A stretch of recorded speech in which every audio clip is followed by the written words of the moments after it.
Hola, buenas tardes. Hola, hola, buenas tardes. Buenas tardes. Ok. Hola, buenas tardes. Bien, solo déjenme hacer un pin aquí.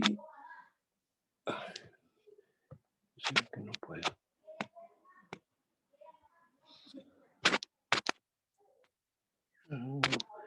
Bien, vamos a dar inicio a la sesión de hoy y como ustedes saben, esta semana es la semana 7, es la semana que corresponde a la actividad evaluada final, llamémosle así, del cómputo 1, en la cual ustedes están trabajando como equipos en la preparación de una sentencia ejecutiva.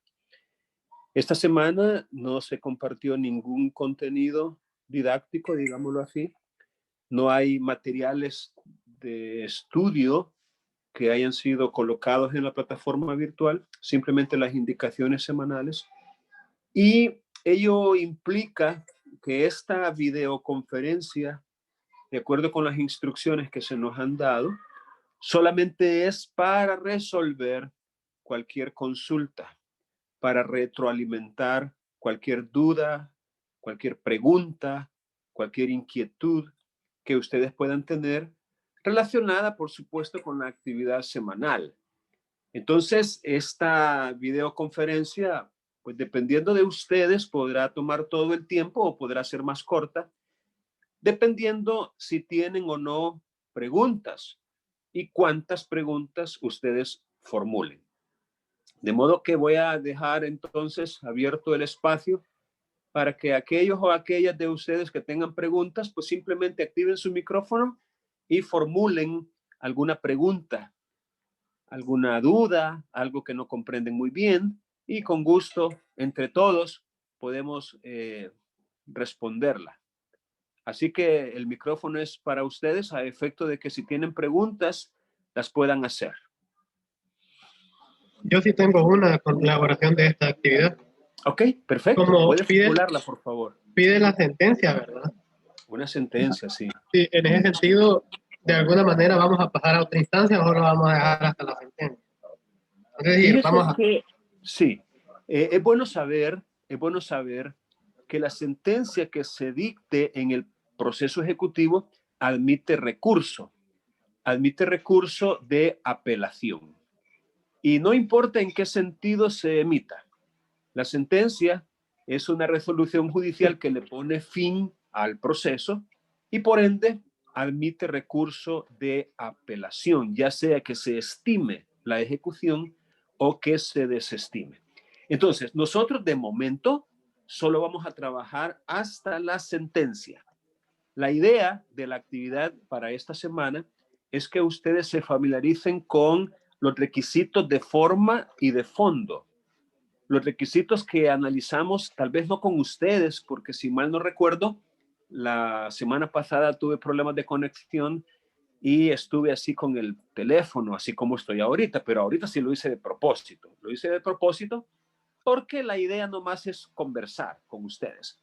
Pero en la sesión de las 2:30 del grupo B, si ustedes no han visto esa videoconferencia, se las recomiendo porque en la sesión del grupo B, que fue a las 2:30, allí sí, allí hicimos comentarios más exhaustivos en cuanto a los requisitos y la manera en que se debe redactar una sentencia.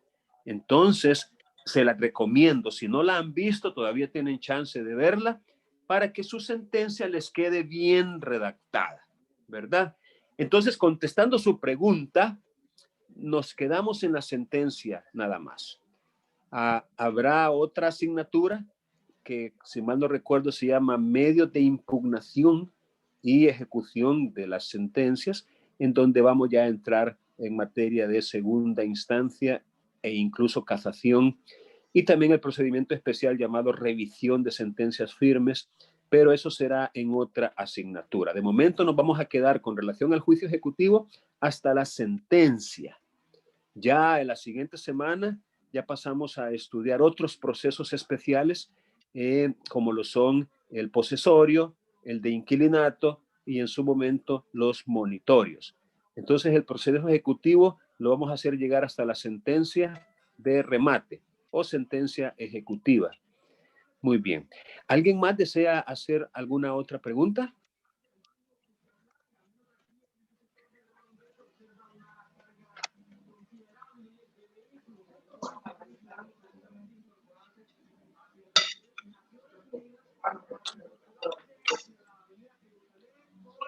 ¿No?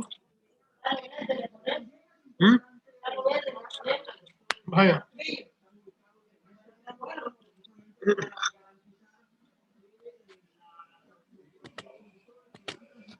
Vaya, ¿alguien más quiere preguntar? Porque recuerden, la actividad de hoy tiene como propósito contestar o resolver dudas o inquietudes relacionadas con, bueno, en principio con la actividad. Pero si tienen preguntas relacionadas con temáticas que hemos visto en ocasiones anteriores, las pueden hacer también. Miren, les recomiendo también, aparte de ver la videoconferencia del grupo B, les recomiendo leer las indicaciones de la semana que se han colocado en la plataforma virtual en relación con esta semana, que es la semana 7. Allí en esa página de las indicaciones se han transcrito los, ¿cómo le puedo llamar? Los distintos criterios relacionados con los 5 niveles de competencia. Y allí se pide un ejercicio de reflexión, de metacognición, para que ustedes, a través de las respuestas que le formulen a algunas preguntas que se hacen allí, ustedes de manera consciente puedan ubicarse en alguno de los 5 niveles relacionados con la competencia. Recuerden que hay 5 niveles en los cuales nos podemos ubicar. Tenemos el nivel preformal, que como su nombre lo indica, todavía no le damos forma al asunto. Estamos en un nivel incipiente, en un nivel inicial, introductorio, en donde apenas rascamos la superficie de la temática o de la competencia. El nivel preformal es el nivel, llamémosle, inferior. Si lo trasladamos a un criterio cuantitativo, ese nivel anda de 1 a 3 puntos solamente. Es como sacarse 2, es como sacarse 3. Pero bueno, ni modo, el nivel está ahí. Luego tenemos un nivel receptivo, que ya es un poquito más superior. Ese más o menos equivale como a 4 o 5 puntos, si mal no recuerdo. Y ese nivel receptivo, pues también tiene su propio componente en cuanto al criterio que nos ayuda a ubicarnos en él. Luego tenemos el nivel resolutivo, que ese sí ya más o menos es un nivel de aprobación de la competencia, en donde tenemos un puntaje de 6 o 7 puntos. El nivel resolutivo, porque el receptivo es el anterior. El resolutivo, donde de alguna manera la competencia nos da como para resolver problemas sencillos del contexto y hacerlo con cierto nivel de idoneidad. Un nivel resolutivo, pues digamos que es el nivel promedio, es un nivel que nos alcanza para aprobar la asignatura y que de alguna manera es el nivel mínimo que se espera que puedan obtener. Repito, equivale a un 6 o a un 7 como nota, ya tratándolo en el enfoque cuantitativo. Tenemos por encima del nivel resolutivo el nivel autónomo y también tenemos el nivel estratégico.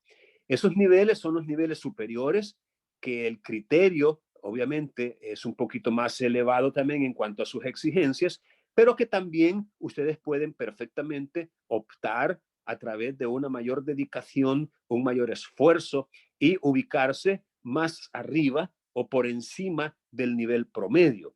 Un nivel autónomo o un nivel estratégico es lo que ustedes deberían ansiar, lo que ustedes deberían buscar, no conformarse con ser promedio, con irla pasando, sino asegurarse de que su nivel de competencia sea el mayor posible, el mayor que les sea posible.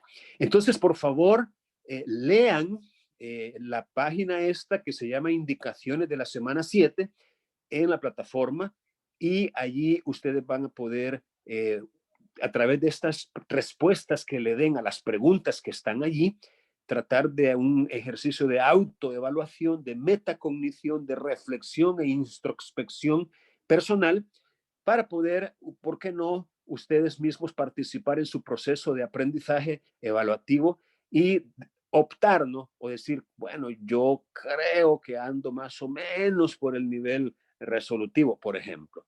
O no, yo sí creo haber llegado al nivel autónomo, por ejemplo, ¿no? Cada quien también puede y debe hacer este ejercicio de autoevaluación para saber cómo ubicarse en esos distintos niveles de dominio de la competencia. Bien, ¿alguna otra pregunta que puedan ustedes formular? Recuerden, hoy solo son preguntas. Si ustedes dejan de hacer preguntas, pues terminamos la sesión y nos ponemos a hacer otras cosas.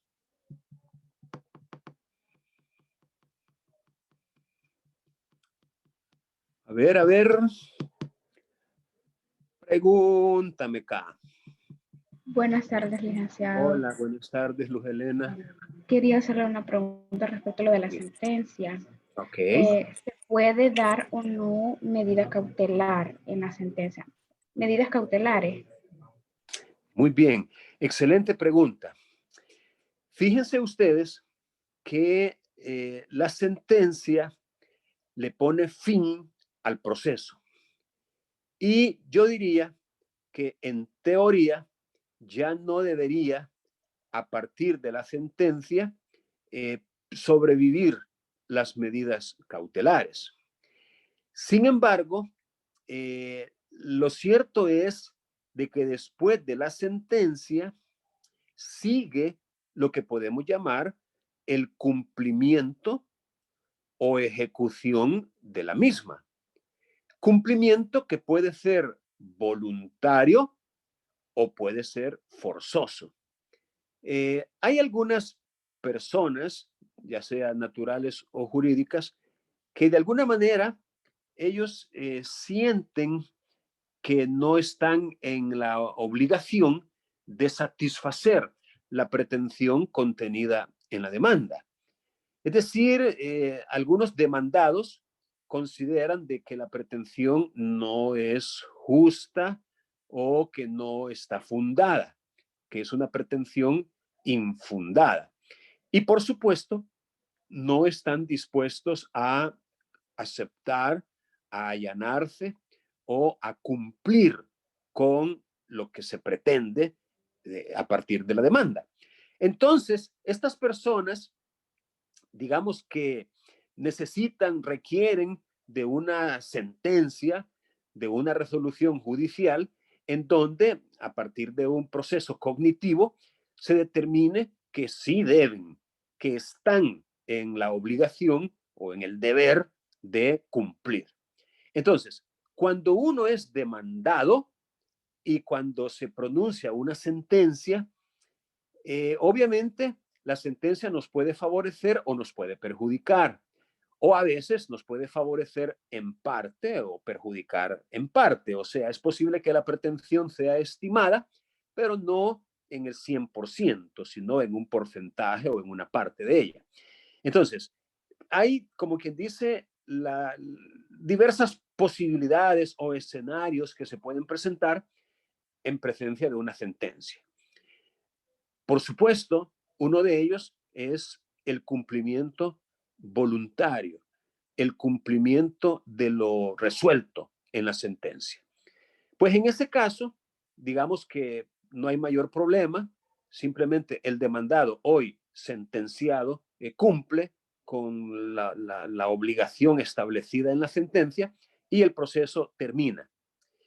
Pero lo más común, lo más corriente o normal es que, a pesar de una sentencia que le ordena cumplir o pagar o hacer o dar o no hacer, es decir, a pesar de la existencia de una sentencia, lo más común es que no se cumpla voluntariamente, sino que se necesite de una actividad judicial destinada a obtener el cumplimiento forzoso. Es lo que se llama la ejecución forzosa de la sentencia. Entonces, la medida cautelar es precisamente para garantizar esa ejecución o ese cumplimiento de lo ordenado en la sentencia. De tal manera que si la sentencia impone una obligación al demandado, es decir, si no lo libera, si no lo exime, si no lo absuelve, como se suele decir también, sentencia absolutoria, entonces la medida cautelar como que carece de sentido, ¿no? Como que dice, ¿para qué va a continuar la medida cautelar que se dictó previamente a la sentencia si la sentencia es, digamos, desestimativa? O, es decir, declaró no al lugar a la pretensión contenida en la demanda. Pero si la sentencia es estimativa, entonces la medida cautelar, pues por regla general, se mantiene durante la sentencia. Pero contestando ya tal vez más puntualmente su pregunta, en principio la sentencia no es para que en ella se decrete una medida cautelar. La idea de una medida cautelar es que se pida y que se decrete antes de la sentencia. Es decir, usted en la demanda solicita una medida cautelar. En el caso del proceso ejecutivo, esa medida cautelar es el embargo. El embargo que equivale a una anotación preventiva de la demanda o al secuestro de bienes que son del deudor para que sean colocados en el poder de un depositario a fin de servir precisamente como una medida de garantía o de cautela para el cumplimiento. Si no cumple voluntariamente, vamos a continuar adelante con la ejecución, vamos a pedir que se vendan esos bienes en pública subasta para que con el producto de la venta se le pague al acreedor lo que la sentencia indica, o en su caso, pedir que se le adjudiquen en pago esos bienes al acreedor. Entonces, la medida cautelar, repito, tiene sentido previo a la sentencia y durante la etapa de la ejecución. Por eso, ustedes van a encontrar muchas sentencias en las cuales se dice, continúe la medida cautelar del embargo hasta el completo pago, trance, remate, etcétera. Algo así, hasta que se dé la completa satisfacción del acreedor. Y normalmente eso no es cuestionado. O sea, todo el mundo acepta que la medida cautelar continúe en vigor hasta que se satisfaga completamente al acreedor en su pretensión. Bien. ¿Alguien más desea preguntar?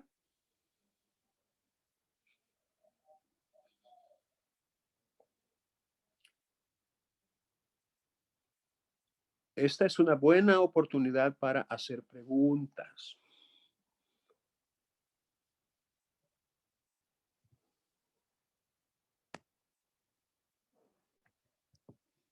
Al fin logré. Vamos a ver, si no tienen preguntas, vamos a ver si puedo abrir aquí la parte de los participantes. Vaya, repito, la actividad de hoy, esta videoconferencia es solamente para contestar preguntas, resolver inquietudes o dudas. Por favor, presionen allí el botoncito que dice yes o el que dice no, dependiendo si van a hacer alguna pregunta o no, porque si no tienen preguntas, presione el botoncito que dice no y damos por finalizada la sesión. Ok, ya tengo 2 personas, tengo 5, muy bien. Quiero que todos participen en esto ahorita. Ok, tengo 6. No lo apaguen todavía, manténganlo ahí, por favor. manténganlo. Mantengan presionado el botón. Manténganlo, por favor. Bueno, bueno, ni modo. Aquí ustedes mandan, ustedes son los dueños del proceso. Si no tienen preguntas, es todo por ahora. Pasen una feliz tarde. Gracias, Lick. Feliz tarde también. Bueno, cuídense. Hasta luego.